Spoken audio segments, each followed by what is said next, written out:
श्री रामचरितमानस भगवान की जय। ओम श्री गणेशाय नमः। श्री बजरंगबली भगवान की जय। ओमा राम गुण गुण पंडित मुनि पावहि बिरति पावहि मोह विमूढ़ जे हरि विमुख न धर्म रति। शंकर जी पार्वती से बोलते हैं, हे पार्वती जी, श्री रामचंद्र जी के गुण हैं।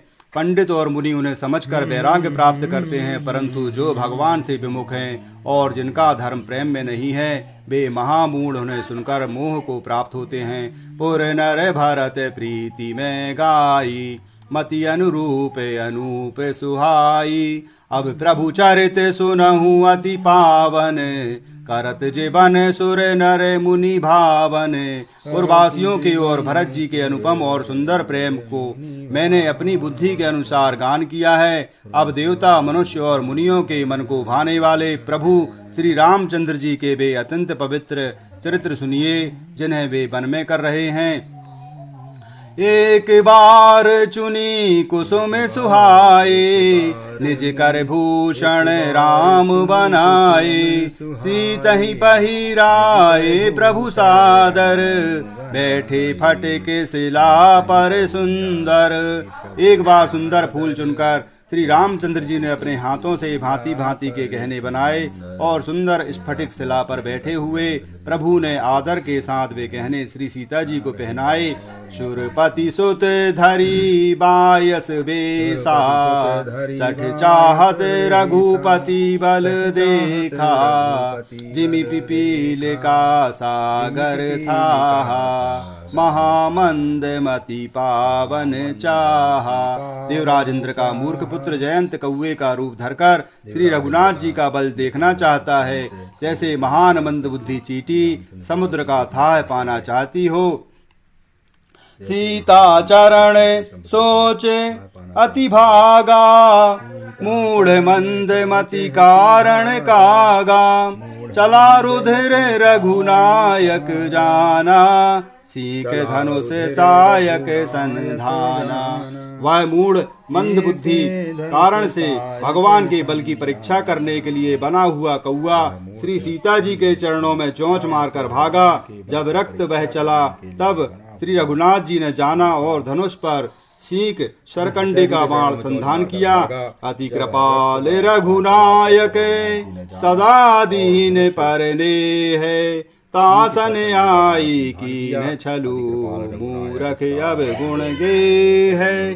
श्री रघुनाथ जी जो अत्यंत ही कृपालु हैं और जिनका दीनों पर सदा प्रेम रहता है, उनसे भी उस अवगुणों के घर मूर्ख जयंत ने आकर छल किया। प्रेरित मंत्र ब्रह्म सर धावा चला भाजी बायस भय पावा। धरि निज रूप गयऊं पितु पाही राम विमुख राखा तेहि नाही। मंत्र से प्रेरित होकर वह ब्रह्मवाण दौड़ा। कौआ भयभीत होकर भाग रहा है। वह अपना असली रूप धारण करके पिता इंद्र के पास जाता है, पर श्री राम जी का विरोधी जानकर इंद्र ने उसको नहीं देखा। भानिरास उपजी मन त्रासा जथा चक्र भय ऋषि दुर्वासा। ब्रह्म धाम से विपुर सब लोका फिर आश्रमित व्याकुल भय शोका। तब वह निराश हो गया। उसने मन में भय उत्पन्न हो गया, जैसे दुर्वासा ऋषि के चक्र से भय हुआ था। वह ब्रह्मलोक शिवलोक आदि समस्त लोकों से थका हुआ और भय शोक से व्याकुल होकर भागता फिर रहा है।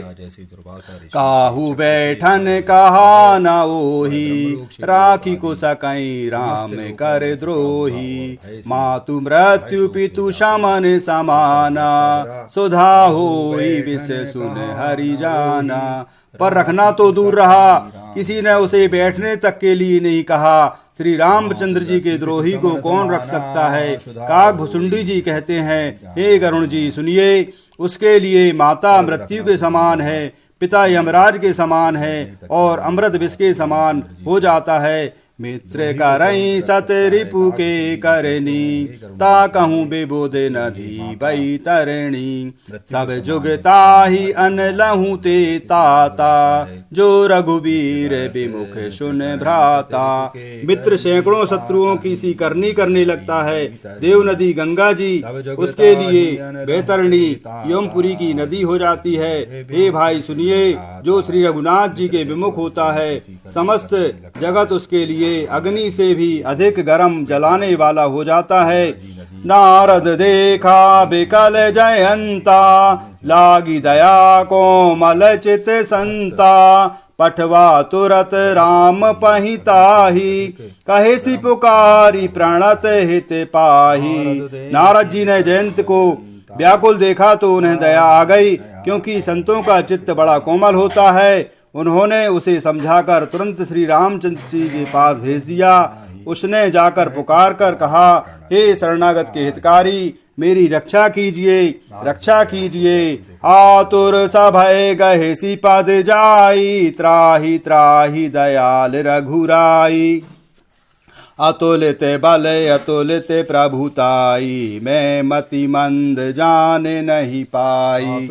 आतुर और भयभीत जयंत ने जाकर श्री रामचंद्र जी के चरण पकड़ लिए और कहा, हे दयालु रघुनाथ जी, रक्षा कीजिए, रक्षा कीजिए। आपके अतुलित बल और आपकी अतुलित प्रभुता सामर्थ्य को मैं मंदमती जान नहीं पाया। निज कृत कर्म जनते फल पायऊं, अब प्रभु पाहि शरण तकी आयऊं।